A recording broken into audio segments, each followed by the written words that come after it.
Ruský Sú-70 Hunter zo Stealth AI. Prvý úder balistickou raketou KH-47 m2 kinžal vypustenou z lietadla Sú-34. USA sa nedarí. Ich najtajnejšie lietadlo F-35 utrpelo ďalšiu chybu.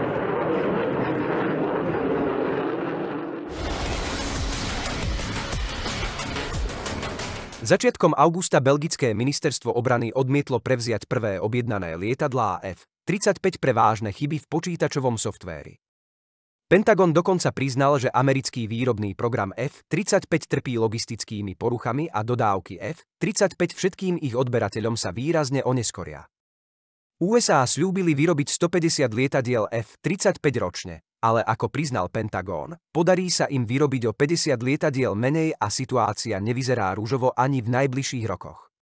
Pentagón dokonca priznal, že v USA nie je k dispozícii dostatok kvalifikovaných pracovníkov a technikov, preto musel časť výroby F-35 jeho jednotlivých komponentov presunúť do zahraničia, najmä do juhovýchodnej Ázie, aby mohol vyrábať aspoň 100 lietadiel ročne. Belgické ministerstvo obrany oznámilo, že očakáva, že prvé belgické lietadlá F-35 budú kvôli oneskoreniu výroby schopné plného operačného nasadenia až v roku 2030. Napriek tomu Belgicko objednalo F-35 v roku 2018. Porovnanie výroby stíhačiek 5. generácie je desivé. USA vyrábajú len 100 F-35 ročne pre celý západ. Čína vyrába 120 oveľa sofistikovanejších dvojmotorových J-20 ročne a ich výrobu mierne zvyšuje.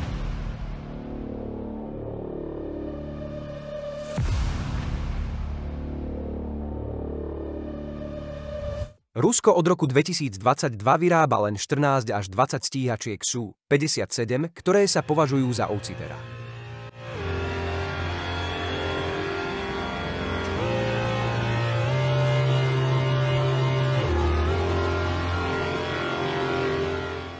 Opäť sa však ukázalo, že podceňovať Rusko sa nevypláca. Ako sa včera ukázalo, ruský Sú-57 bol navrhnutý na úplne novú úlohu stíhacieho lietadla, a to ako vedúce lietadlo roja stíhacích bezpilotných lietadiel.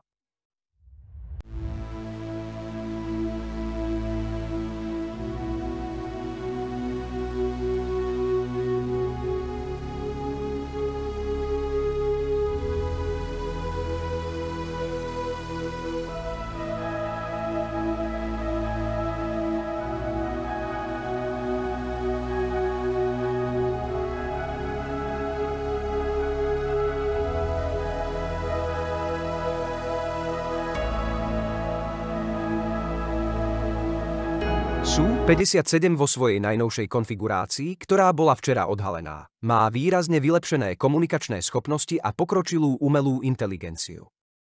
Lietadlo Sú-57 totiž bude operovať v roji stíhacích bezpilotných lietadiel Sú-70 Hunter zo Stealth AI. Stealth drony Sú-70 Hunter sú finančne lacnejšie ako Sú-57 a nepotrebujú pilotov. Môžu však niesť podobnú výzbroj ako Sú-57. Najmä rakety vzduch-zem a vzduch-vzduch.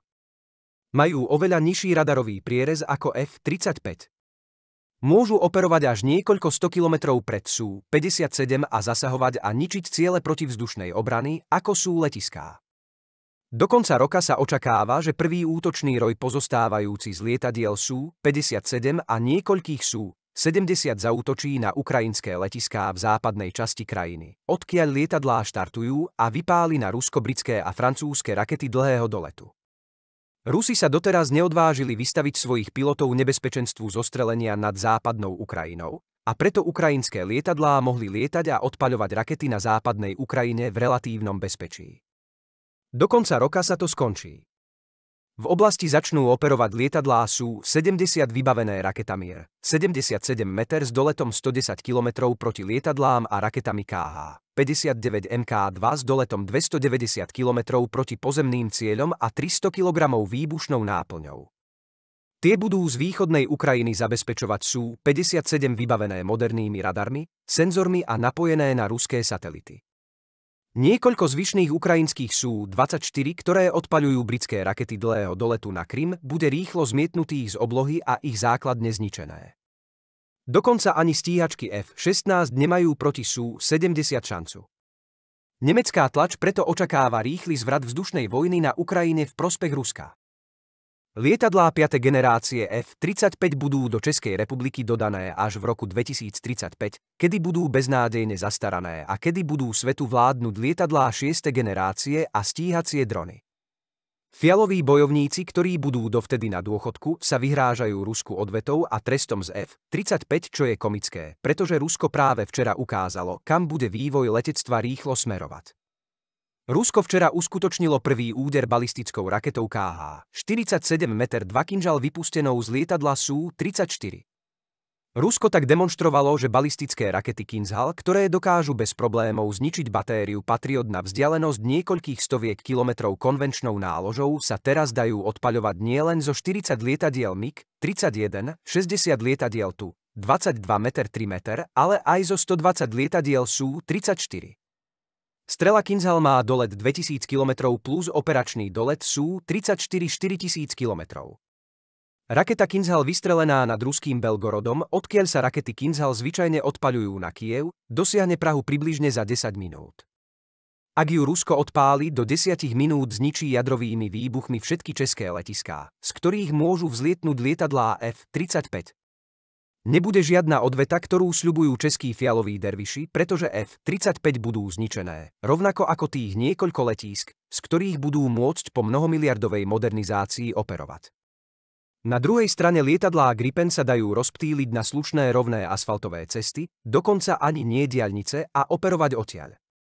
Po roku 2035 ich môžu nahradiť lietadlá 6. generácie. Česká republika môže stíhačky 5. generácie úplne ignorovať a ušetriť stovky miliárd korún na modernizáciu svojho hospodárstva, aby po roku 2035 neskončila ako Mahdího derviši, vyzbrojení predpotopnými zbraňami, ktoré budú nepoužiteľné. A aby mala prostriedky na nákup modernej výzbroje. V tomto rýchlo sa rozvíjajúcom prostredí vojenských technológií je svet svedkom zmeny paradigmy vzdušného boja. Ruské bezpilotné lietadlá Sú-57 a impozantný roj Sú-70 Hunter, vybavené pokročilou umelou inteligenciou, odhalili novú éru bojových schopností. Tieto bezpilotné lietadlá s nízkou cenou a bezkonkurenčným utajením môžu operovať autonómne a niesť užitočné zaťaženie porovnateľné s lietadlom Sú-57. Táto transformácia spochybňuje dominanciu lietadla F-35, ktoré sužujú meškania výroby a problémy so softvérom a ktorému teraz hrozí, že v čase, keď sa dostane do niektorých krajín, zastará. Keďže sa globálna vojenská rovnováha mení, odveta fialových stíhačiek z F-35 sa vo svetle rýchleho pokroku Ruska zdá byť komická. Okrem toho nedávna ruská demonštrácia odpaľovania balistických rakiet KH-47M2 Kinžal z lietadiel Sú-34 počiarkuje ich rozširujúce sa schopnosti. Dosah rakiet Kinžal a operačný dosah lietadiel Sú-34 predstavujú obrovskú strategickú výzvu. Potenciál dosiahnuť vzdialené ciele v priebehu niekoľkých minút, čoho príkladom je hrozba pre Prahu, vyvoláva otázky o účinnosti tradičných letísk a ich zraniteľnosti. V tomto neustále sa meniacom prostredí sa štáty musia prispôsobiť a rozumne investovať do modernizácie svojich obranných spôsobilostí, aby si zachovali relevantnosť aj v ére po roku 2035. To, že Česká republika zvažuje alternatívy, ako sú Gripeny, ktoré sa dajú prispôsobiť menej tradičným základniam, poukazuje na potrebu stratégií mysliacich dopredu v dobe, keď technológie menia samotnú povahu vedenia vojny. Rozvážnymi investíciami si štáty môžu zabezpečiť svoju budúcnosť a zabezpečiť, aby nezostali pozadu so zastaranými zbraňami, ale aby boli vybavené prostriedkami na ochranu a presadzovanie svojich záujmov v rýchlo sa vyvíjajúcom svete. Aký je váš názor na obsah, ktorý poskytujem? Prosím, podielte sa o svoje komentáre a názory, ohodnote ho pomocou tlačidla like a ak vám vyhovuje, zvážte prihlásenie sa na odber pre pravidelné dostávanie podobného obsahu. Vaše názory a podpora sú pre mňa veľmi dôležité. Ďakujem.